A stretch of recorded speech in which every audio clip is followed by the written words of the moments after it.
ఆయనకి లెక్కలేని వేల వందనాలు స్తోత్రాలు చెల్లించుకున్నాను ఆయన. ఆయన గడిచిపోతున్న వారం కాపాడి ఆయన మా ముందు దినాన్ని తీసుకొచ్చారు. ఆయన అందును బట్టి వందనాలు స్తోత్రాలు చెల్లించుకుంటాం. ఆయన ఈ దినాన్ని జరిగిపోయి ఆయన ఈ కోరికంతలో ఆయన మీ తోడి సహాయం దయచేయండి. ఆయన పార్టీలో వర్తమానంలో ఆయన మీ తోడి సహాయం దయచేయండి. ఆయన వాడబడి మీ దాసుని జ్ఞాపకం చేసుకోండి. మీ సులుచాన్ని మరుగుపరుచుకొని ఆయన మీరే అందులో ఆయన మీరే మాట్లాడి సహాయం దయచేయండి. వచ్చి వారిని జ్ఞాపకం చేసుకోండి. ఆయన వారి ప్రయాణాలు భద్రతనిచ్చి క్షేమానికి చేరుకులా మీ సహాయం దయచేయండి. యేసు నామమున ప్రార్థిస్తున్నాం తండ్రి.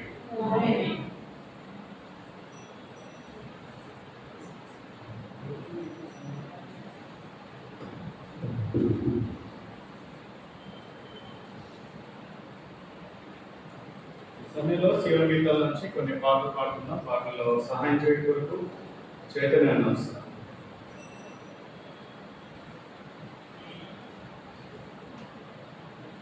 శివ గీతాల నుంచి పాట సంఖ్య 71. కొత్త దాంట్లో పాత దాంట్లో కూడా అదే పాట సంఖ్య.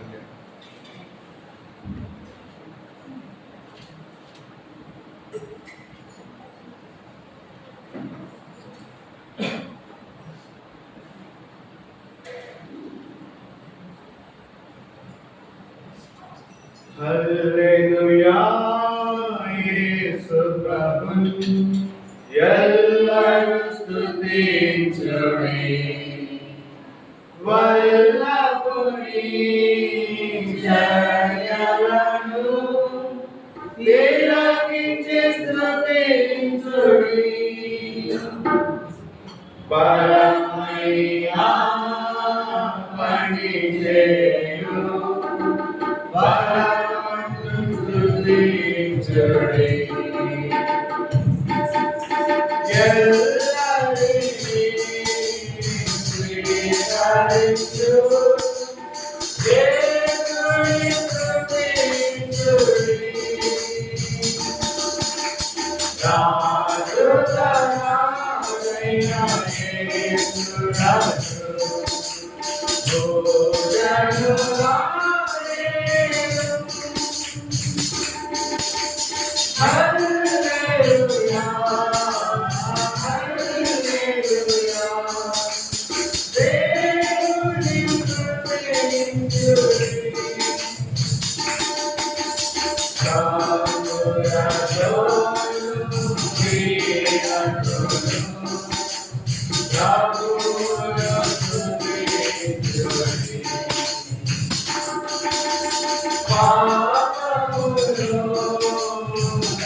దేవుని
You are good,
శివగీతాల నుంచి పాట సంఖ్య 775 కొత్తనాటకం.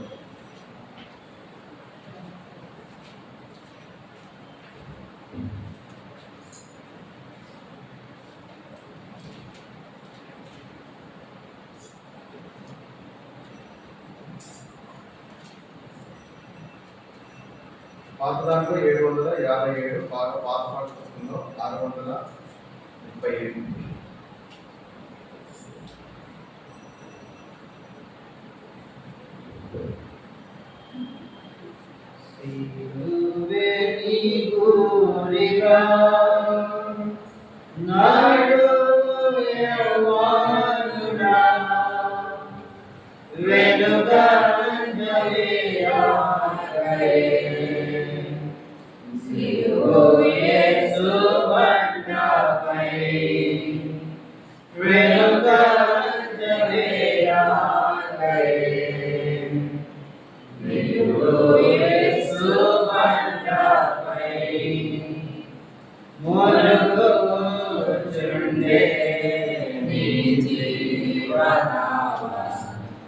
God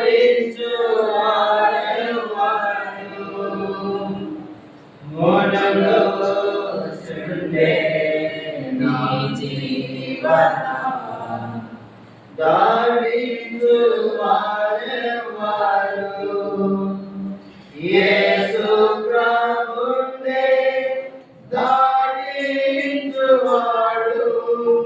యేసు ప్రభునే దాటించువాడు, నేను చూస్తాను నేను చూస్తాను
ప్రియమైన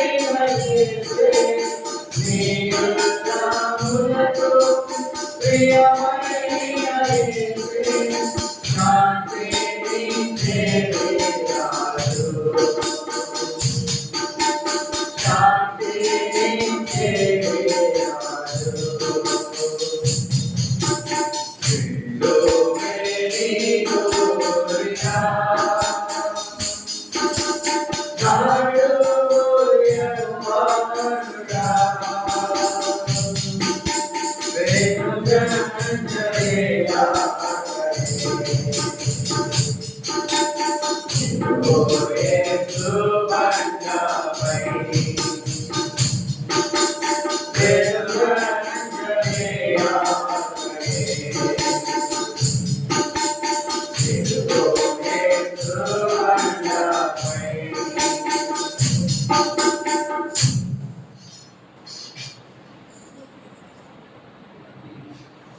సమయంలో మన బైబిల్ పట్టుకొని బైబిల్ మనం పాడుతున్నాం.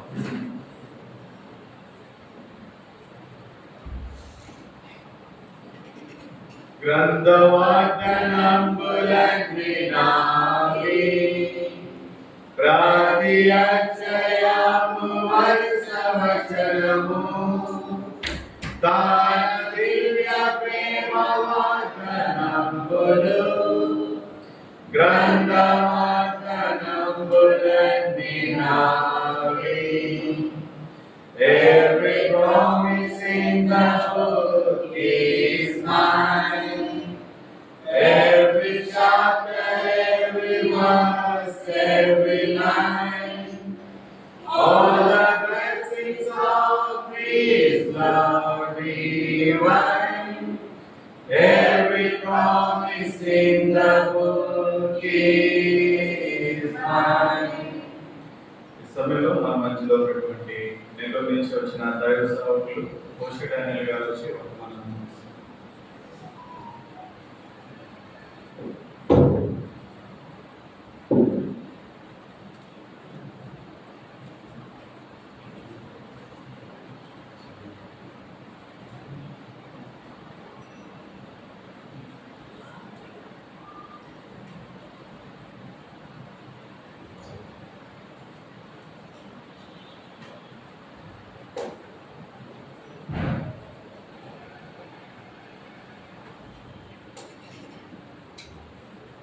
మన ప్రభువు రక్షకుడైన యేసుక్రీస్తు అతి శ్రేష్టమైన నామములో మీ అందరికీ వందనాలు శుభములు తెలియజేస్తున్నాను.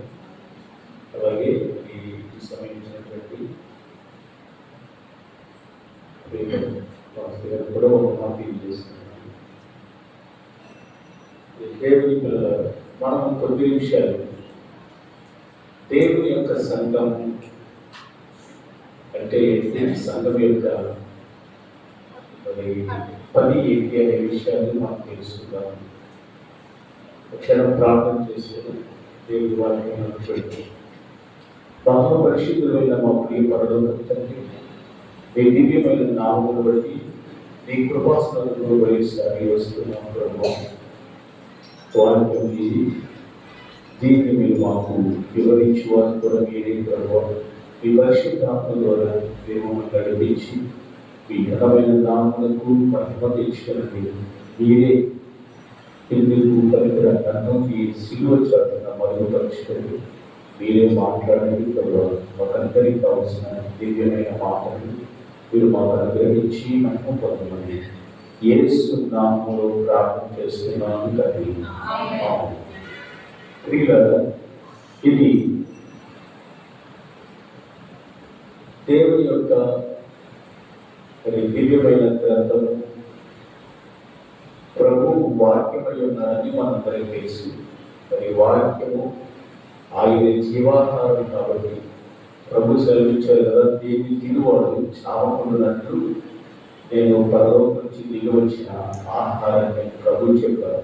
కాబట్టి దేవుని వాక్యము నుండి సంఘము అని దేవుని యొక్క వధు గురించి మనం మాట్లాడుకుంటాము. మరి సంఘము అంటే ఏంటో మీరు ఎవరికి చెప్తారా? వారికి చర్చ్. సంఘము అంటే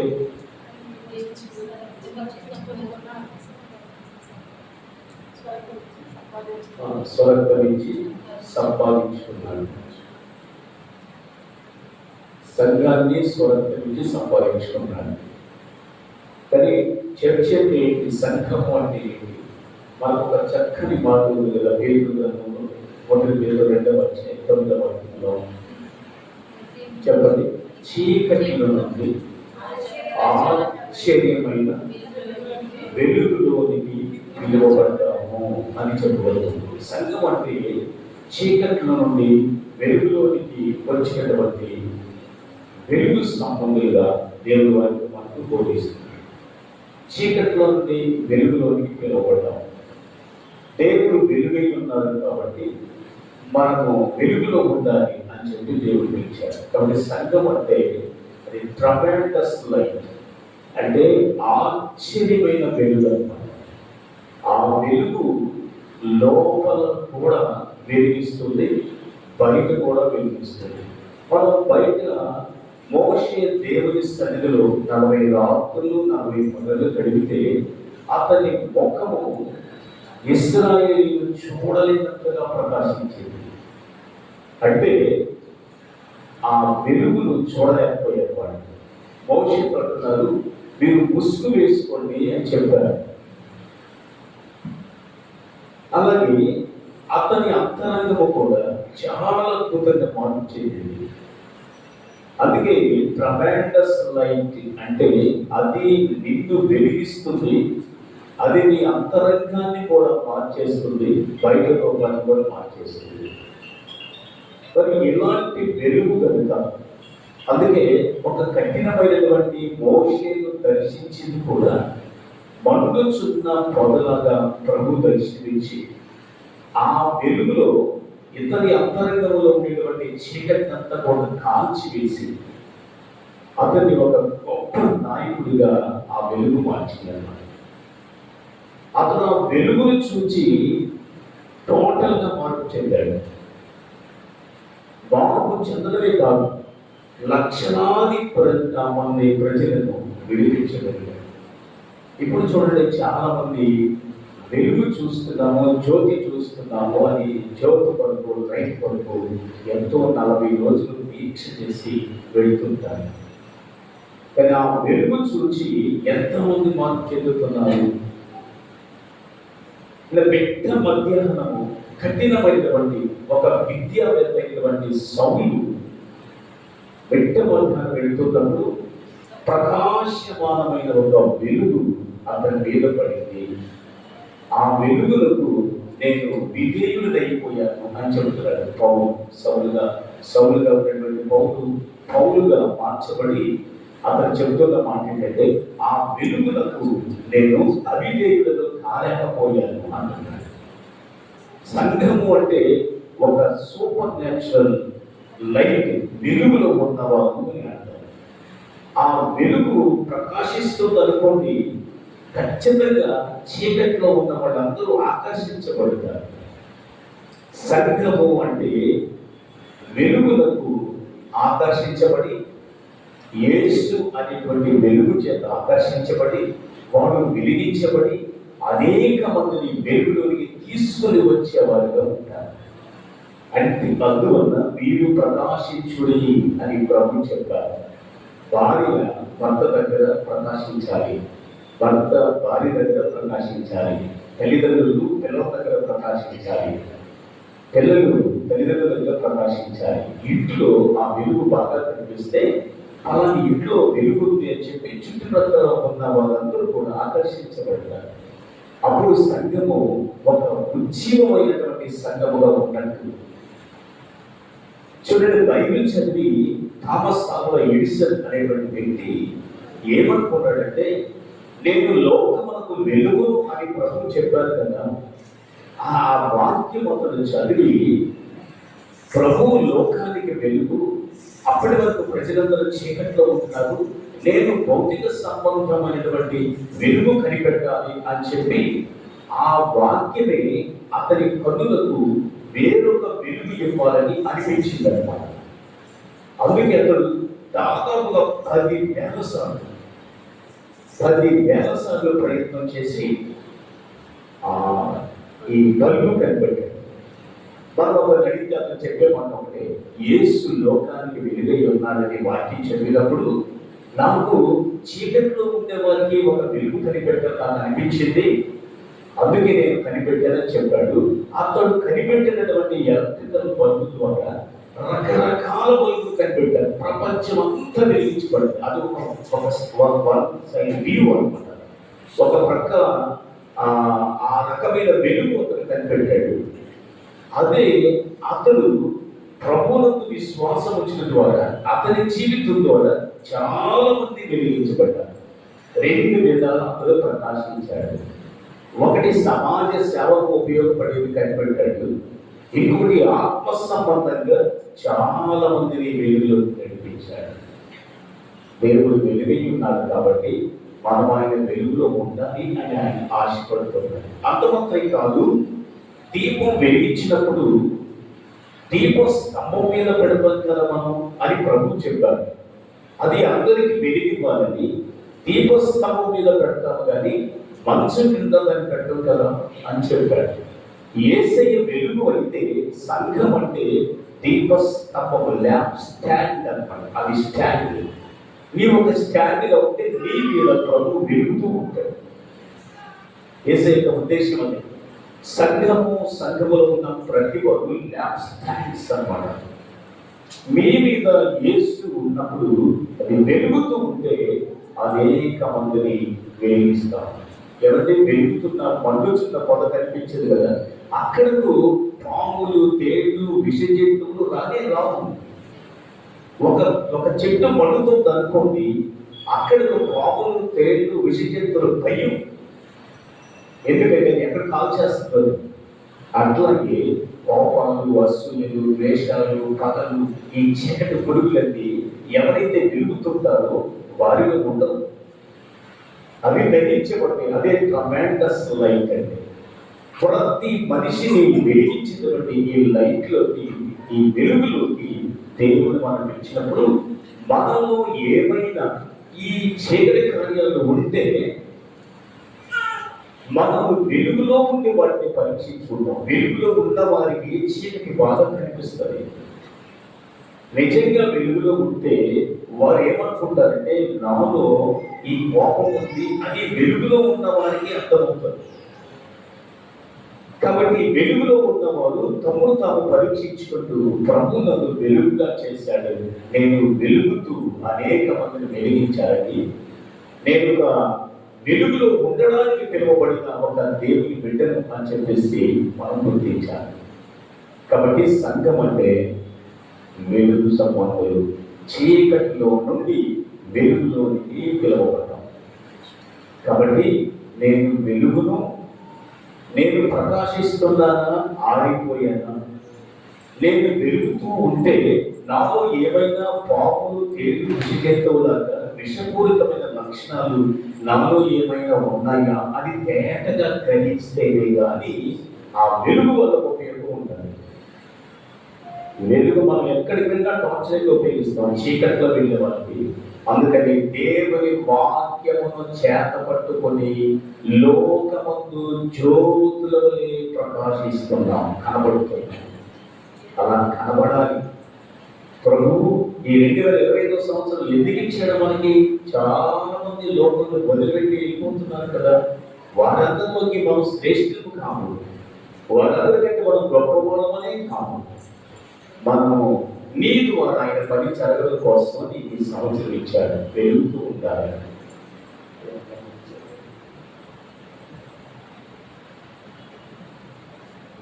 మీరెవరు టైం చూసుకున్నట్టే చెప్తాను. దేవుని వాక్యము ఇది సుకుమార భోజనం. సుకుమార భోజనం, ఈ సుకుమార భోజనం రాజులే తింటారు.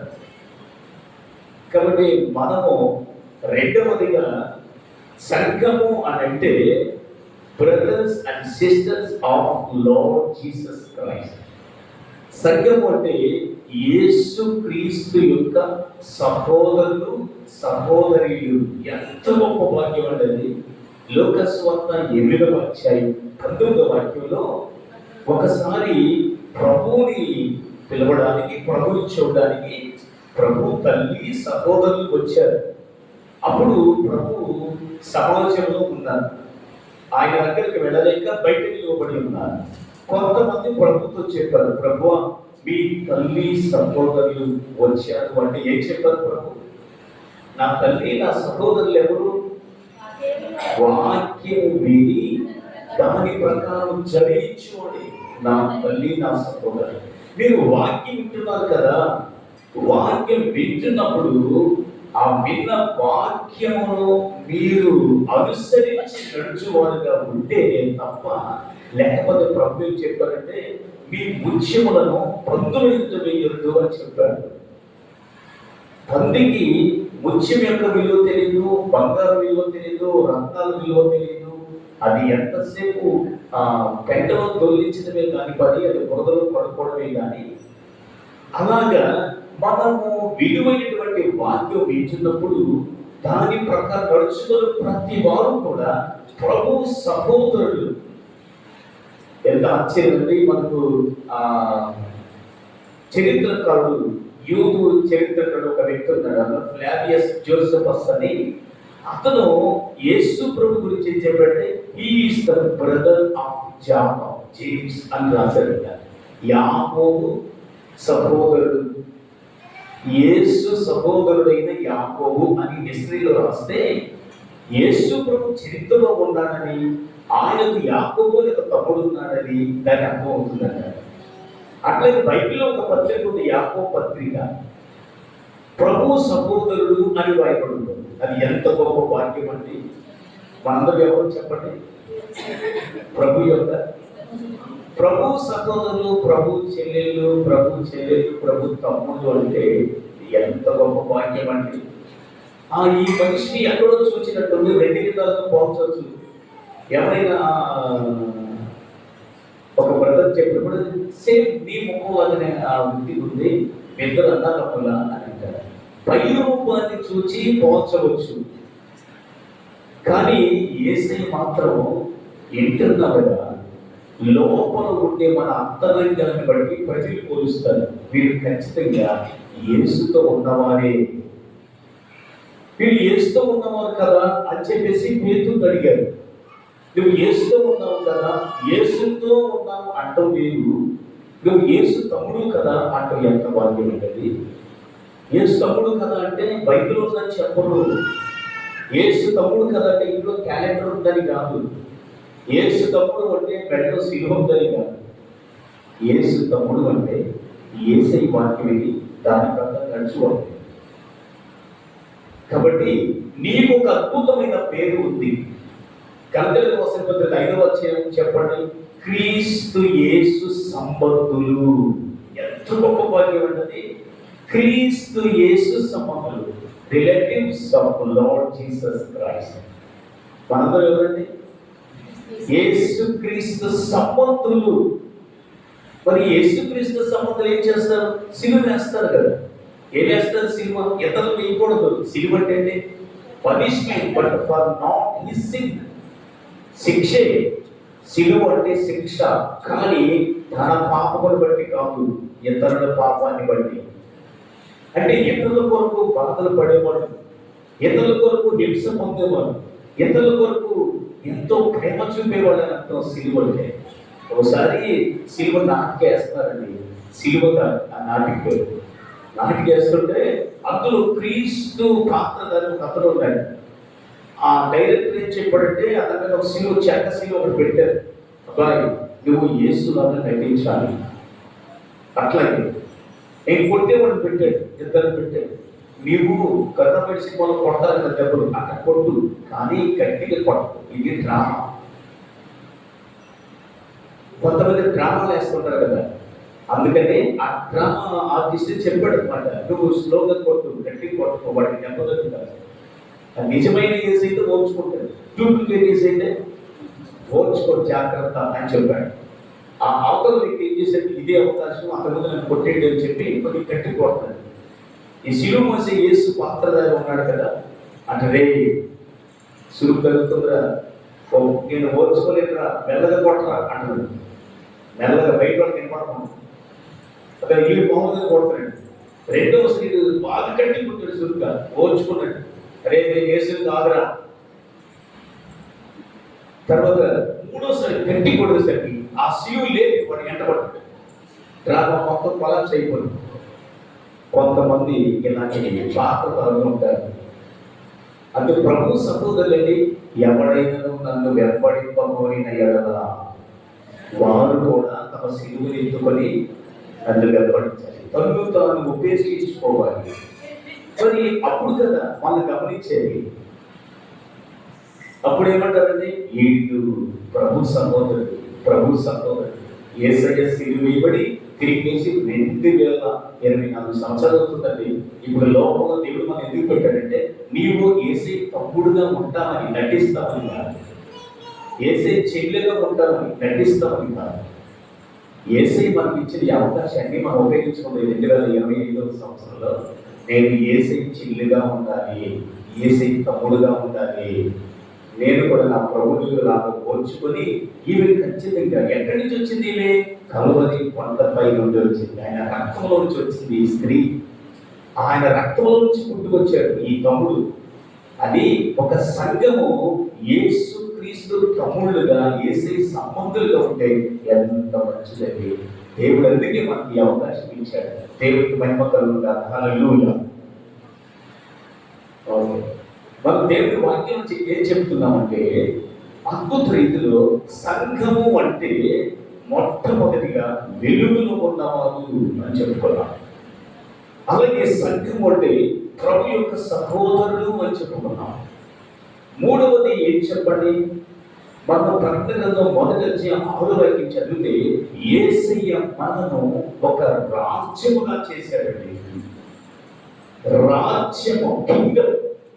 ఆయన రాజు, మనము ఆ రాజ్యంలోని ప్రజలు. ఇప్పుడు యేసయ్య ఇన్విజిబుల్ అంటే అదృశ్యంగా ఉండి పరిపాలించేది ఎవరిని తెలుసా? సంఘాన్ని. మీ రాజు ఎవరండి?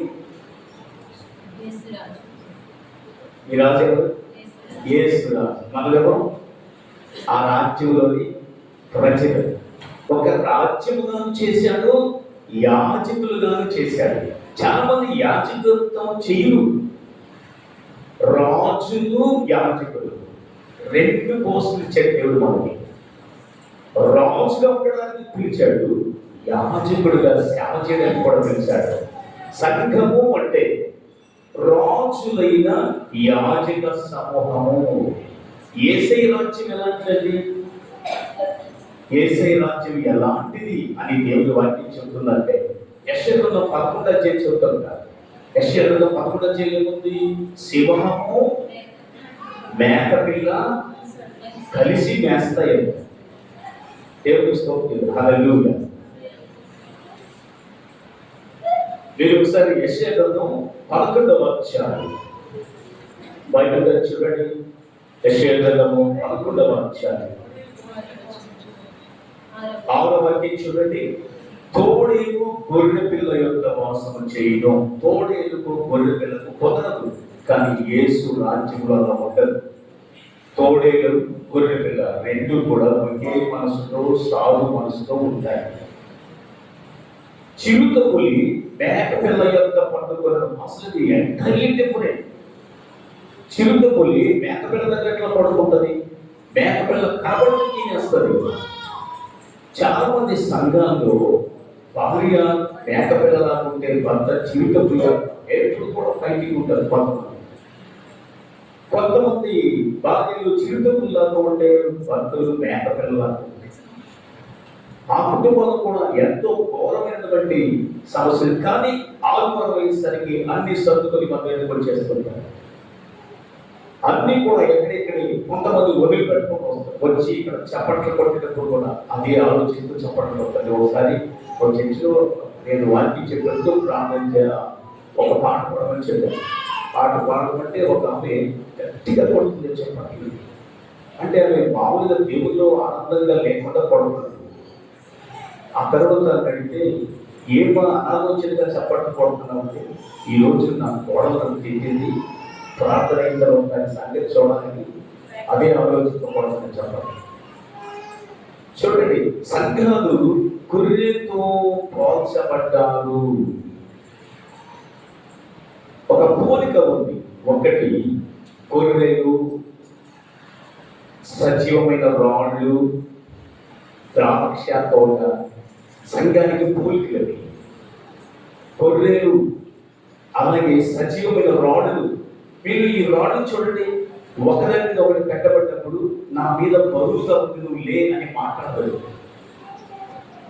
కానీ సంఘంలో ప్రతి వారు సజీవమైన రాళ్ళు వాళ్ళు మాట్లాడతారు. వారు దైవ సేవకుని యొక్క అదుపులో ఉంటూ వాటిని కాపీ వేస్తులాగా ఆ రాళ్ళను నలగొడుతున్నప్పుడు కొంచెం పొడవైనవి, కొంచెం వంకరగా ఉన్నవి ఆ కాపీతో కొట్టినప్పుడు సరి చేయబడుతున్నాయి రాళ్ళు. కానీ అదే కాపీ పని దైవ సేవకుడు సంఘంలో చేసేటటువంటి ముక్కులు వంకర పెట్టేస్తుంటారు. అంటే అక్కడ ఐక్యత అనేది ఉండదు. సంఘము అని అంటే రాజ్యము, దేవుని రాజ్యము. ప్రభు రాజుగా ఉండి అదృశ్యంగా ఉండి పరిపాలిస్తారు ఆ సంఘాన్ని. ఆ సంఘము, ఆ రాజ్యము ఎలా ఉంటుంది అని అంటే గొర్రె పిల్ల, చిరుతపులి రెండు కలిసి ఉంటాయి. అలాగే మేక పిల్ల, చిరుతపులి, తోడేలు, గొర్రె పిల్ల కలిసి ఉంటాయి. ఏ మాత్రం క్రూరత్వం ఉండదు. కాబట్టి దేవుని పిల్లల అలాంటి సంఘంగా ఉండాలని ప్రభు కోరుకుంటున్నాడు. తెలుసా, మనము మన ప్రభు వాంఛ నెరవేర్చాలి కదా, మన ప్రభు కోరిక నెరవేర్చాలి. ఏంటంటే నీవు ఆయన రాజ్యంలో ఒక బిడ్డగా ఉన్నావు కాబట్టి, నా ప్రభు నేను నీ రాజ్యంలో ఎలా ఉండాలని నన్ను నీ రాజ్యంలో చేర్చుకున్నావు, అలాంటి మనిషిగా నన్ను మనచండి ఈ సంవత్సరంలో అని ప్రార్థించాలి. అని ప్రార్థించినప్పుడు అందుకే దేవుని వాక్యం ఏం చెప్తుందంటే గొర్రెల మధ్యలో తోడేలు ఉంటుంది, అలాగే ద్రాక్ష తోట అయితే కొంత నక్కలు ఉంటాయి అని బయటించుంటుంది. ఒక ద్రాక్ష తోట ఉందనుకోండి, సహాయం చేసి కుంట నక్కలను పట్టుకోండి. ఎందుకంటే ఆ కుంట నక్క ద్రాక్షాన్ని తుడిచివేస్తుంది, పావులన్నీ చెరివేస్తుంది. అంటే ఒక ద్రాక్ష తోట సంఘంతో పోల్చుకుంటున్నప్పుడు, సంఘం ఒక ద్రాక్ష తోటతో పోల్చుకుంటున్నప్పుడు మనము ఆ చక్కని ఫలింపు ఉండాలని యజమాని కోరుకుంటాడు. కానీ కొంత నక్కలు ఏం చేస్తాయంటే పాడు చేస్తుంటాయి ద్రాక్ష తోట. అలా పాడు చేయకుండా నేను దేవుని సంఘంలో ఒక ద్రాక్ష తోటలాగా ఉండాలి, ఒక ఫలించినటువంటి ఒక ద్రాక్ష చెట్టులాగా ఉండాలి అని దేవుని వేడుకోవాలి. నిజంగా ఈ సంఘము ఆయన కోరుకున్నట్లుగా ఉంటే కనుక అసలు మన దేశంలో మన చుట్టుపక్కల ఉండే ప్రజలు ఎంతో మంది ఆకర్షించబడతారు. అలాంటి రాజ్యముగా మనం ఉండాలని దేవుని వాక్యం చెబుతుంది. నేను ఆఖరికి ఒక మాట చెప్తాను, ఏమంటే సంఘము it is the workers union. సంఘము అంటే పని చేసేవారి గుంపు. ఏ పని వడిసే అసలు మన పని ఏంటి? సంఘంలో మన పాత్ర ఏంటి? ఈ లోకంలో 170 రకాల వృత్తులు ఉన్నాయి. స్వీపర్ దగ్గర నుంచి సైంటిస్ట్ దాకా అనేక రకమైన వృత్తులు 170 ఉన్నాయి అని ఒక సంఘంలో. కానీ ప్రభువు ఈ లోకానికి ఒక సువార్థికుల్లాగా వచ్చాడు. దేవుడు తన ప్రియ కుమారుడిని ఒక సువార్త పని చేసేవారిగా పంపించాడు.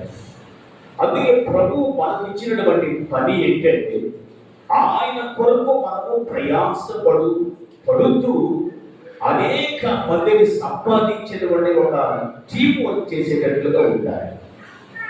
అందుకే పని చేయడం అందరికీ తెలుసు. నేను సువార్త చేయాలి, నేను చేయాలని చెప్పేసి ఆ సంఘంలో ఉన్న ప్రతి వారికి, కొంతమందికి స్వామరపోతుంది తప్ప ప్రతి వారికి పని చేయాలంటది. నన్ను రక్షించిన నా ప్రభు గురించి నేను ప్రకటించాలి.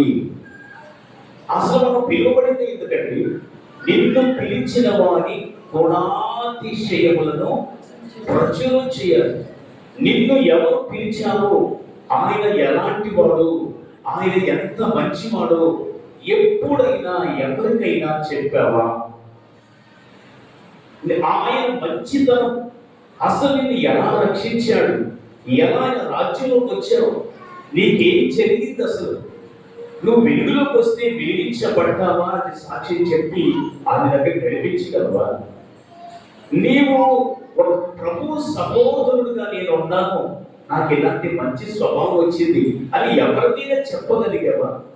ఆయన నన్ను విమోచించాడు, ఆయనకు ఈ మంచి లక్షణాలు ఉన్నాయి. మనం పాడడం వరకు ఏమని, సుగుణాల సంపన్నుడా, స్తుతిగానాల వారసుడా, సుగుణాల సంపన్నుడా అని ఆయన గురించి మనం పాడుకుంటూనే గడిపిస్తుంటాం. కానీ ఆయన ఎంత గుణవంతుడు, ఎంత మంచి లక్షణాలు ఉన్నాయి, నన్ను ఇలా చేశాడు ఆయన అని చెప్పడానికి నీకు దేవుడు అవకాశం ఇచ్చాడు ఈ సంవత్సరం. చాలా మంది పని అనగానే ఎవరికి వాళ్ళే బయట అనుకుంటారు పని చేసుకోవడానికి. చాలా మంది ఒక డిజాస్టర్ అనమాట.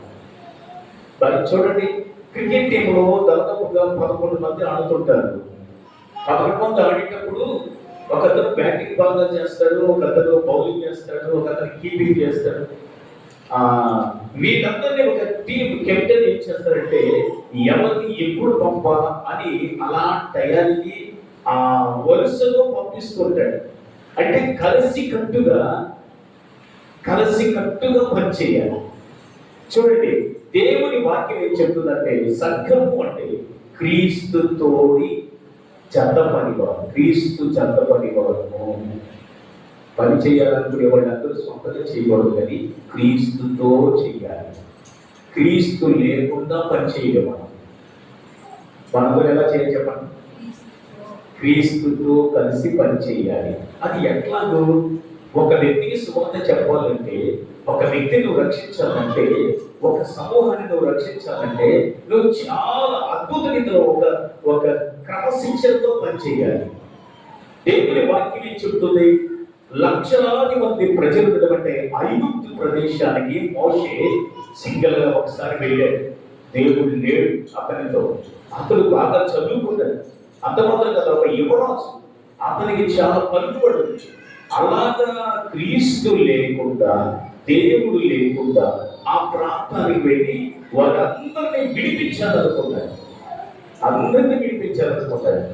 అందువల్ల ఏం జరిగిందంటే ఒక వ్యక్తిని చంపేశాడు, గట్టిగా లాగి కొట్టాడు. అంటే అందరిని విడిపించిన ఉద్దేశం అతనిది. అదే, నా ప్రజలందరూ బాధపడుతుంటే నీవు ఇలా బాధపెడుతున్నావా అని చెప్పి ఆ ఫరో రాజు యొక్క పని మనిషిని, ఆ పని పనిని గట్టిగా కొట్టాడు. అంటే అతని ఉద్దేశం ఏంటంటే ఈ ప్రజలు ఎంత బాధపడుతున్నావు నీవు అని. కానీ అతనికి ట్రైనింగ్ అవసరమైంది. చాలా దూరం అరణ్యం తీసుకెళ్ళి అక్కడ 40 సంవత్సరాలు అతను ఉండేటువంటి తొందరపాటు, అతను ఉండే చీకటి అంతా మొదలు కొట్టడానికి దేవుడు అతనికి దర్శనమిచ్చి అప్పుడు పంపించాడు. ఈసారి ఒకటి కాదు, దాదాపుగా 30-40 లక్షల మంది విడిపించాడు అన్నమాట. అంటే ఒక వర్క్ చేయడానికి నీవు దేవుని పని చేసేటువంటి ఒక బలమైన పనివాడిగా ఉండాలి. కానీ క్రీస్తుతో కలిసి పని చేయాలి, క్రీస్తు ప్రభుతో కలిసి పని చేయాలి. అందుకే మనం మొదటి కొరింథీయులకు రాసిన పత్రికలో చెప్పబడి 3వ అధ్యాయం ఏమని చెప్పండి? మనం క్రీస్తుతోని వారసులము అవ్వాలి అంటే క్రీస్తు శ్రమపడాలి అని వ్రాయబడుతుంది. అక్కడైతే మనము క్రీస్తు చెత్త పని వారం అని 3:9 వ్రాయబడుతుంది. క్రీస్తు 1 కొరింథీ 3 మనము దేవుని జత పని వారమై ఉన్నాము. కో వర్కర్స్ ఆఫ్ గాడ్. దేవుని జత పని వారం అంటే దేవునితో కలిసి మనం పని చేయాలి. మీరెవరైనా ఏం పని చేస్తున్నామంటే మన పని చెప్తున్నాం, కానీ మీ పని చేసుకుంటూనే ప్రాముఖ్యమైన పని ఏంటో తెలుసా? ప్రభు కొరకు ఆత్మను సంపాదించడానికి నువ్వు బాగా ప్రయాసపడాలి. నేను చాలా ప్రయాసపడుతున్నానండి, 6 అయిపోతుంది, 7 అయిపోతుంది, అందుకని హడావుడిగా వచ్చేసాను అని చెప్పేసి అసలు నీకు ప్రార్థన చేసుకోవడానికి టైం ఉండట్లేదు. దేవుని పని రేపొద్దున నీకు దేవుడు ఏమంటాడంటే, నాకు కూడా నువ్వు ప్రార్థన చేశావు, నీకు జాబ్ ఇచ్చాను, నీకు పని చేసుకుంటున్నావు, కానీ నా పని ఎప్పుడు చేస్తావు? ప్రభువా నేను చాలా కష్టపడుతున్నాను. ఎవరి కోసం? నీ జానుడి పొట్ట కోసం, నీ బిడ్డలు ఒకవేళ నీ కుటుంబం 5 ఉంటే 5 కోసం, లేదంటే ఎంతమంది ఇంకా ఉంచుకోవడానికి నువ్వు ప్రయాసపడుతున్నావు. దేవుని కోసం ఎప్పుడు ప్రయాసపడతావు? దేవుని కోసం ఎప్పుడు ప్రయాసపడతావు? సువార్త పని ఎప్పుడు చేస్తావు? దేవునికి ఎందుకు ఈ సంవత్సరం ఇచ్చాడు? You work for God. దేవుని కోసం పని చేయడానికి ఈ సంవత్సరం ఇచ్చాడు. నేను దేవునితో పని చేయాలి, కానీ క్రీస్తుతో కలిసి నేను పని చేయాలి. నేను పని చేయడం ద్వారా పని చేయడానికి దేవుడు జీతం ఇస్తాడని బైబిల్ చెబుతుంది. పని చేయకుండా ఏం చేస్తాం? పని ఒక క్రమశిక్షణతో చేయాలి. క్రీస్తుతో కలిసి పని చేయడమే కాకుండా క్రమశిక్షణతో చేయమని మనకు 2 తిమోతి 2వ అధ్యాయంలో స్పష్టంగా చెప్పబడింది. 2 తిమోతి 2వ అధ్యాయం 3-4 వచనాలు చూడండి. 3-4 క్రీస్తు యేసు యొక్క మంచి సైనికుని వలె నాకు కూడా శ్రమను అనుభవించును. సైనికుడు ఎవడును యుద్ధములకు పోవునప్పుడు తనను దండులో చేర్చుకొని వారిని సంతోష పెట్టవలనని ఈ జీవన వ్యాపారంలో చిక్కుకున్నాడు. ఒకసారి చూడండి, మీకు ఎవరైనా జాబ్ ఇస్తే అతన్ని సంతోష పెట్టడానికి ప్రయత్నం చేస్తాం, కానీ ఇంకా వేరే ఎవరిని కూడా సంతోష పెట్టడానికి ఇష్టపడతాం. యేసయ్య నిన్ను తన సైనికుల్లో పెట్టుకున్నాడు. సైనికుడు యొక్క మొదటి లక్షణం ఏంటంటే మనకు సంబంధించిన ఒక అంగుళం భూభాగమైనా సరే శత్రు దేశానికి వెళ్ళకూడదు. ఎంత క్రమశిక్షణ తెలుసా?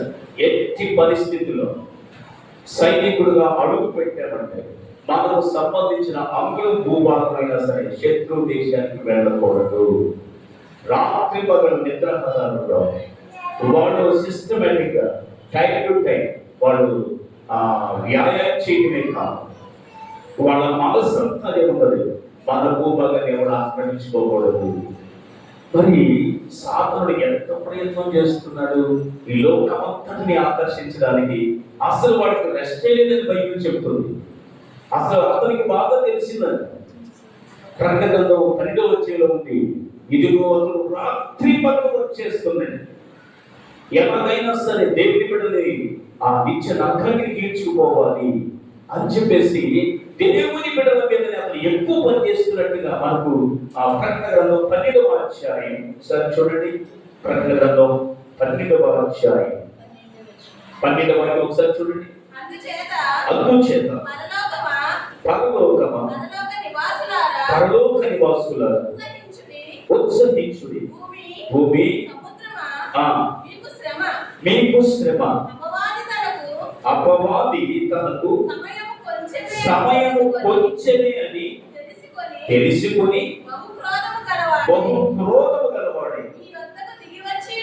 ఒకసారి చూడండి, అపవాదికి సమయం బాగా తెలుసు. నేను ఈ టైంలో చాలా ఎక్కువ వచ్చేయాలి. ప్రాముఖ్యంగా వాడు వర్గంతా దేవుని బిడ్డల మీద ఉంది, ప్రభు సహోదరుల మీద. ఎందుకంటే వాడు సోమరపోతులుగా చేసేయాలి. ప్రార్థనలో సోమరతనం, విశ్వాసంలో సోమరతనం, ప్రభుని వెంబడించడంలో సోమరతనం, ఇదంతా తన పని చాలా అద్భుతంగా జరిగించుకుంటున్నాడు. అందుకనే దేవుని పిల్లలు అయిన వారు ప్రార్థనలో మరి మనము పోరాడాలి. క్రమశిక్షణతో ఒక సైనికులాగా నీవు ప్రార్థించాలి, వాక్యం చదవాలి, విశ్వాసం తెచ్చుకోవాలి. అలాగే దైవ సేవకుని యొక్క అదుపులో వర్క్ చేయాలి. దైవ సేవకుని యొక్క అదుపులో అంటే ఒక టీం వర్క్ గా నువ్వు చేయాలి. అలా చేసినప్పుడే మనం ఒక గొప్ప విజయాన్ని సంపాదించుకుంటాం. సంఘము గొప్ప విజయం ఏంటి? నేను దేవుడు ఎదగాలని ప్రార్థించండి అని అంటారు చాలా మంది. నేను దేవుడు బలపడాలని ప్రార్థించండి అంటారు కొంతమంది. అసలు బలపడి ఏం ప్రయోజనం అంటుంది వాక్యం. నువ్వు బలపడి లోకానికి ఎలా ఉపయోగపడుతున్నావు? నీవు దేవుడు ఎదిగినట్టు రుచి పెట్టి గొప్పదంతలుగా, అడుగుదంతలుగా, నూరంతలుగా ఫలించినట్టు ఏంటి? కొంతమంది టిమ్ముగా కనిపిస్తారు యేసయ్య వారిలో, 30% కనిపిస్తారు అన్నమాట. కొంతమందిలో 60% కనిపిస్తారు వాళ్ళ బ్రతుకుల్లో, కొంతమందిలో 100% కనిపిస్తారు అన్నమాట. మీరు ఏది కోరుకుంటున్నారు? 100%. ఒకరు నీ భాగ్య నీకు వచ్చే సాక్షి ఇవ్వాలి, ఇది 100% యేసు. ఈయన ఆదివారం వరకు యేసులా కనిపిస్తాడు. మన స్వభావం నుంచి శనివారం దాకా అసలు ఆ రూపం ఏంటో. ఒక ఆర్టిస్ట్ ఒక అతను పిలిచి నేను యేసయ్య నీవు చాలా బాగున్నావు, యేసయ్యలాగా ఉన్నావు, నీ ముక్కు నేను పంపేస్తానని చెప్పి ఒక ఆర్ట్ గీసి వచ్చినందుకు ఒక కవర్ ఇచ్చి పంపించాడు. చాలా బాగుంది నీ ఫేస్ అని. ఒక 6 నెలల తర్వాత అతనికి యోగా నిష్కర్య గొప్ప వ్యక్తి అని అనిపించింది. అలాంటి ముఖం ఆ ఆర్టిస్ట్ కాబట్టి వెతుకుతున్నాడు. మళ్ళీ ఒక మంచి కనిపించాడు, నువ్వు బాగా సెట్ అవుతావు అని చెప్పి తీసుకొచ్చి కూర్చోబెట్టి యోగా నిష్కర్యలాగా బాగుంది. ఆ తర్వాత ఎంతసేపు కూర్చున్నామని చెప్పేసి ఒక 5,000 డబ్బులు ఇస్తాడు. ఇచ్చి ఇల్వేట్ బ్రదర్ అంటే ఆయన అక్కడి నుంచి కదలుతున్నాను, నీకు 5,000 ఇచ్చేది కదా, ఇంకా 2,000 కూడా ఎక్స్ట్రా ఇస్తాను వెళ్ళి అంటే ఏడుస్తున్నాడు. ఏం అర్థం కదా అతనికి. ఎందుకు ఏడుస్తున్నావు అంటే, అయ్యా నేను మీకు గుర్తులేనేమో కానీ 6 నెలల క్రితం వచ్చింది నేనే, యేసయ్యలాగా గీశాను కదా నా మొక్కలు, నేను ఇప్పుడు భయంకరం అయిపోయాను, ప్రభుకి దూరం అయిపోయాను. చూడండి, 30 60 100 నువ్వు ఫలించినటువంటి 30 నీవు సాటిస్ఫై అవ్వకూడదు. నీవు బాగా బలపడుతున్నావు అంటే ఇంటిలో గొప్ప సాక్ష్యం వస్తుంది, నువ్వు ఇంకా బలపడ్డావంటే వీధిలో సాక్ష్యం వస్తుంది, నువ్వు ఇంకా బలపడుతున్నావు అంటే అనేక మంది నీ ద్వారా సంఘములో గుట్టలుగా నీ వెనక వస్తారు. ప్రభువా ఈ పని నాకు ఇవ్వడానికి ఈ సంవత్సరం ఇచ్చారు, నన్ను బలపరచండి అని ప్రార్థించాను. దేవా నన్ను ఈ పనిలో బలంగా వాడుకొని ఒక క్రమశిక్షణతో నేను వచ్చేయడానికి సహాయం చేయండి అని ప్రార్థించాను. దేవుని సన్నిధిలో నీవు పరిశుద్ధాత్మతో కూడా వర్క్ చేయాలి. దేవుని మధ్య చెప్తుంది, మనకు తెలుసు కదా, రోమపత్రిక 8:14 చెప్తుంది, దేవుని ఆత్మ చేత ఎందరూ నడిపింపబడుతురో వారందరూ. మీరు చూడండి, కుమారత్వంలో 3 స్టెప్స్ ఉన్నాయండి. 1 విశ్వాసము ద్వారా మనమందరము దేవుని కుమారులం. ఎక్కడుందండి రిఫరెన్స్? గలతీయులకు రాసిన పత్రిక 3:26లో ఏముంది? విశ్వాసము వలన దేవుని కుమారులం. ఆమెనన్నా అనుకోవాలి, లేకపోతే నేను అనిలు చెప్పి కూడా స్తోత్రం అన్నా చెప్పాలి. నేను కుమారులే కదా, ఇది ఎంత భాగ్యం పడింది, నాకు దేవుడు కుమారుడుగా ఇచ్చాడు, నాకు ఆ భాగ్యం ఇచ్చారని చెప్పి మీరు అలా చేస్తా ఉంటే నిద్ర కూడా మీరు విశ్వాసము వలన దేవుని కుమారులు. వెనక కనప కొడితే కదా అన్నట్టు నేను మీకు చెప్పిన వెంటనే మీరు విశ్వాసం వలన దేవుని కుమారుడై ఉన్నారు. విశ్వాసం ఎంత బంగారం చూసారా? మనము ధరించుకుని బంగారం కంటే మనం ప్రభు మీద పెట్టిన విశ్వాసం ఎన్నో రెట్లు గొప్పది. దానివల్ల మన దేవుని కుమారుడు అయ్యారు. అది ఫస్ట్ స్టెప్. ఆ తరువాత మత్తయి 5:5 ప్రభు ఏం చెప్పారు చెప్పండి? సమాధానపరచువారు ధన్యులు. మరి అక్కడ ఎట్లా అవుతారు? విశ్వాసం ద్వారా కుమారుడు అయ్యారు కదా. సమాధానపరచడం అంటే మరి that is work of God.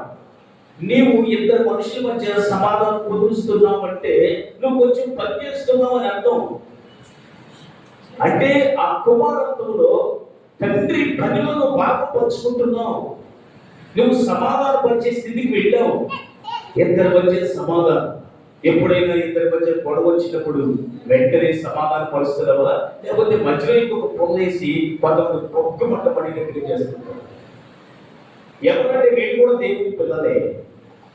అందుకని సమాధాన పరుచుగా ఉన్నట్లయితే నీ కుమారత్వం కొంచెం పైకి వెళ్ళింది పనిలో. మరి 3వది చెప్పండి, ఎంతో పరిశుద్ధాత్మ వలన నడిపింపబడుతురు వారందరూ దేవుని కుమారులైన. అంటే పరిశుద్ధాత్మ సూపర్ నేచురల్ లెవెల్ అన్నమాట. అంటే నీవింకా ప్రతిదీ కూడా దేవుని నడిపింపుతో చేసుకుంటాం. దేవుని నడిపింపు లేకపోతే నీవు చాలా చీకట్లో పడిపోతావు. ఇది 3వ స్టెప్ అన్నమాట. నీవు దేవుని ఆత్మ చేత నడిపించబడాలి. దేవుడు నిన్ను నడిపిస్తాడు, ఆత్మతో నడిపిస్తాడు. ఎవరు ఇబ్బందుల్లో ఉన్నారు, ఎవరు బాధలో ఉన్నారు, అందుకని మనం ప్రార్థన చేస్తున్నప్పుడు పరిశుద్ధాత్మే మనకు తెలియజేస్తాడంట. ప్రార్థనలో ఎవరెవరి దగ్గరికి వెళ్తున్నావు, నీవు ఇక్కడే ఉంటావు, కానీ పరిశుద్ధాత్మ దేవుడు నిన్ను ప్రార్థనలో ఎక్కడెక్కడికో తీసుకెళ్తుంటారు. అయినప్పటికీ నీవు సంఘములో ఒక దీనురాలుగా, ఒక దీనుడుగా నీవు కలిగి ఉంటావు, దీనతో కలిగి ఉంటావు. కాబట్టి దేవుని పిల్లలారా, మనము యూనియన్ ఆఫ్ వర్కర్స్ యూనియన్ అన్నమాట. సంఘము అంటే ప్రభు కోసం పనిచేసే ఒక గొప్ప సంఘం. మరి మీ సంఘము పనిచేసే సంఘముగా ఉందా, నిద్రపోయే సంఘంగా ఉందా, సోమరి సంఘముగా ఉందా, లేదా అన్ని వదిలిపెట్టేసి కేవలం పేరుకు మాత్రమే సంఘముగా ఉన్నారా? అయితే దేవుడు ఈ సంవత్సరంలో నిన్ను గొప్ప సంఘముగా, నిన్ను సంఘములో ఒక పాత్రగా, మోషే ఒక్కడే కానీ అనేక లక్షల మందిని విడిపించినట్లుగా దేవుడు అతన్ని వాడుకున్నాడు. ఈ సంఘానికి ప్రాముఖ్యమైన ఆయుధం ఏంటంటే ప్రార్థన ఆయుధం. ప్రార్థన అనేటువంటి ఓ శక్తి కలిగినటువంటి ఆయుధాన్ని దేవుడు మనకి ఇచ్చాడు. ఈ ప్రార్థన సంఘముగా మీరు ఉన్నప్పుడు అనేక విధమైనటువంటి అద్భుత కార్యాలు దేవుడు చేస్తాడు. అలాగే ఇంగ్లాండ్ దేశంలో ఒక చిన్న సమస్య ఏంటంటే, వారి చర్చి పక్కన ఒక వ్యక్తి నాస్తికుడు అనమాట. ఆ నాస్తికుడు పెద్ద లిక్కర్ షాప్ ఒకటి, అది ఫ్యాక్టరీ ఒకటి పెట్టేశాడు, చాలా పెద్దది. అయితే అక్కడ ఇవన్నీ తయారు చేస్తున్నారు, ఇవన్నీ కూడా తయారు చేస్తున్నారు. ఆ వాసనకి చర్చిలో పడిపోతున్నారు, తాగిన కంటే ఎక్కువగా పడిపోతున్నారు. అందువల్ల పాస్టర్ గారు పోయి రిక్వెస్ట్ చేశారు, అయ్యా ఇది కొంచెం చాలా ఇబ్బందిగా ఉంది, దయచేసి అంటే నీ దిక్కున్న చోట చెప్పు, నేను మాత్రమే తీరని చెప్పారు. వీళ్ళు చాలా అర్థంలోకి వెళ్ళారు, పొలిటికల్ గా వెళ్ళారు, ఇంకా అనేక విధాలుగా ప్రయత్నం చేశారు, కానీ ఎవరి వల్ల కూడా కాదు. అతను నవ్వుతున్నాడు, వీళ్ళు ఎక్కడెక్కడికో తిరుగుతున్నారు అని చెప్పేసి నవ్వుతూ ఉంటాడు. నాస్తికుడు చాలా పెద్ద ఫ్యాక్టరీ కట్టాడు అనమాట. అయితే పాస్టర్ గారు ఏం చేశారంటే, మనం అందరము ఒక 20 రోజులు ఉపవాస ప్రార్థన చేద్దామని చెప్పారు. 20 రోజులు ఉపవాస ప్రార్థన చేద్దామంటే చాలా మంది ఎట్లా చేస్తారండి ఉపవాస ప్రార్థన? నాకు ఒకటి ఉపవాసం చేయాలనుకున్నాను, అది చేయాలనుకున్నప్పుడే ఆలోచన చేసిందని. నేను ఉపవాసం ఉన్న తర్వాత అసలు చెట్టు దగ్గరికి వెళ్ళి కాయ తెచ్చుకోగలను లేదో అని చెప్పి కోసుకొచ్చి పక్కన పెట్టుకున్నాను. ఆ తర్వాత మళ్ళా దేశంలో కూర్చునేసరికి మళ్ళీ ఆలోచన, నేను అంత దూరం కూడా నా చెయ్యి కనపలేదేమో, నా కాలు అని చెప్పేసి దగ్గర పెట్టుకున్నాను. మళ్ళా మీకు ఆలోచన, ఒళ్ళో నుంచి నోట్లో కూడా పెట్టుకోలేదేమో అని చెప్పేసి స్టెబిలిటీ లేదన్నమాట. అసలు ఉపవాస ప్రార్థన యొక్క శక్తి ఏంటో చాలా మందికి తెలియదు. యేసయ్య చెప్పారు తెలుసా, మీ పాద ధూళి సువార్త చేస్తున్నారే, మీ పాద ధూళి దులిపిరని చెప్పాడు. ఆ ధూళి ఆటం బాంబు కంటే శక్తివంతమైందన్నమాట. ఈ రోజు మా నాగసాకి మీద ఆగస్టు 6వ తారీఖు 1945వ సంవత్సరంలో అమెరికా వాళ్ళు జపాన్ మీద హీరోషిమా అనేటువంటి పట్టణం మీద ఈ ఆటం బాంబు వేస్తే ఆ మొత్తం స్మాష్ అయిపోతుంది అనమాట. ఆ హిందూ అనేటువంటి ఆ జపాన్ చక్రవర్తి చాలా క్రూరుడు, అందుకే అమెరికా వాడు తట్టుకోలేక వేసేసారు అనమాట. అది పట్టణం మొత్తం తగ్గబెట్టేసింది. ఎప్పటికీ కూడా గడ్డి మొదలు కూడా మొదలైంది. దానికంటే కూడా ఎంతో శక్తివంతమైంది పాద ధూళి. ఎవరైతే దేవుని సువార్త ఇంటికి వెళ్తున్నారో, అయ్యా ప్రభు నమ్ముకోండి, నన్ను ఇలా రక్షించారు నా ప్రభు చెప్తాను, వాళ్ళ పాద ధూళి ఎంత ఘోరం కాకపోతే ప్రభు దులిపేసేయమన్నాడు చూడండి.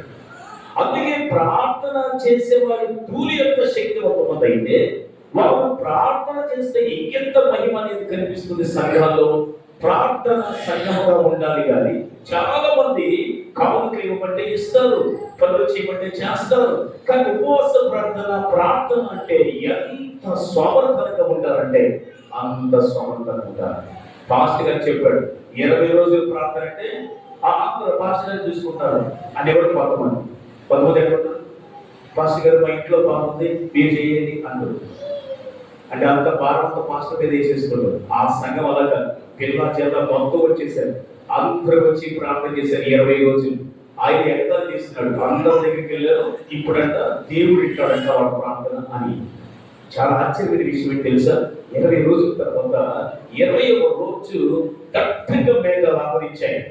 చాలా కీకారణ్యంలాగా అయిపోయింది. సడన్ గా ఓ పెద్ద ఉరుము పిడుగు ఆ ఫ్యాక్ట్ మీద పడింది. మొత్తం 15 నిమిషాలు తగబడిపోయినాడు. మొత్తం కాలి పూర్తయిపోయింది. దేవుడికి స్తోత్రాలు. మీరు ఏదో ఉంటారా మీరు కాపుకున్నారంటండి. ఏమంటే ఏం పడింది? మీరు మీ మీద పడ్డట్టు దగ్గర ఉంటున్నారండి. అక్కడ పడింది చెప్తున్నా. మీరు ఎక్కడికి వచ్చారు? ఆ ఫ్యాక్టరీ దగ్గరికి వచ్చారు కదా. మళ్ళీ అక్కడి నుంచి కోర్టు దాకా రండి. ఆయన ఏం చేశారంటే కోర్టులో కేసు పెట్టాడు. ఎవరు? ఫ్యాక్టరీ వాళ్ళు. ఎందుకు పెట్టాడంటే, సార్ ఆ చర్చి వాళ్ళ దేవుడు నా మీద పిడిగేసేది పెట్టాడు. ఎంత ఆశ్చర్యం చూడండి, చాలా ఆశ్చర్యం, అద్భుతం. అప్పుడు చర్చి ముందు పాస్టర్ నిలబడ్డాడు. విశ్వాసులందరూ రమ్మన్నారు. ఏమయ్యా, ఏంటో మీ దేవుడికి చెప్పావంట, మీ దేవుడు ఈ ఫ్యాక్టరీ మీద పిడిగేశాడంట, ఎంతవరకు నిజం? విశ్వాసులందరూ నీ భయపడి మాకేం సంబంధం లేదంట. మాకేం సంబంధం. కొంతమంది విశ్వాసం ఇట్లాగే ఉంటారు, ప్రార్థన అయితే చేస్తారు కానీ దేవుడు చేసేది నమ్మరు. మరి దేని కోసం ప్రార్థన చేశారు? అప్పుడు చర్చి వాళ్ళకి చక్కని సలహా ఇచ్చాడు. మీరేంది అమాయకులు ఉన్నారు, దేవుడు లేడనేవాడు, మీ దేవుడు ఉన్నాడు నా మీద పిడిగేశాడని చెబుతుంటే బాగా సంబంధం లేదు ఏంటంటే అప్పుడు పాస్టర్ బలి పెరిగింది. అప్పుడు లేచి నిలబడి, నిజమే సార్, మేము 20 రోజులు ప్రార్థన చేస్తాం, మా దేవుడికి చెప్పాం. నేను ఎమ్మెల్యే దగ్గరికి వెళ్ళాను, ఎంపీ దగ్గరికి వెళ్ళాను, అందరి దగ్గరికి వెళ్ళాను, ఎవరు మమ్మల్ని పట్టించుకోలేదు.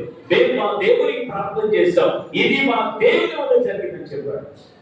అప్పుడు జడ్జి అంటున్నాడు, మీ దేవుని వల్ల జరిగింది కాబట్టి, దేవుడు ఉన్నాడు అక్కడ రుజువు అయ్యింది కాబట్టి అతనికి ట్యాక్స్ నష్టపరిహారం కట్టమని చెప్తాడు.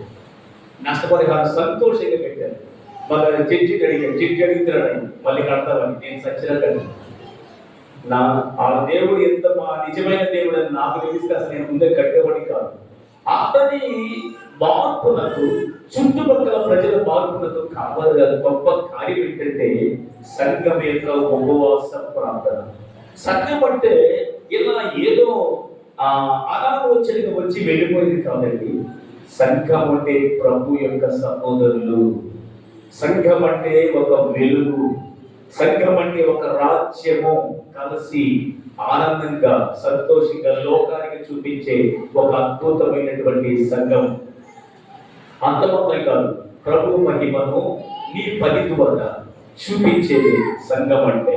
నువ్వు పనిచేయి, పరిశుద్ధాత్మతో కలిసి పనిచేయి, యేసుతో కలిసి పనిచేయి.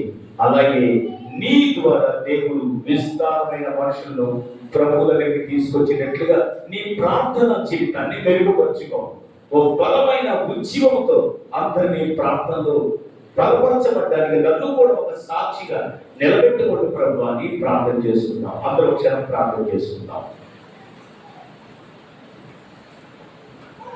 క్షణం అందరూ ప్రార్థన చేసుకుందామండి. వాక్యాన్ని బట్టి ఒక 2 నిమిషాలు అందరూ ప్రార్థన చేసుకుందాం.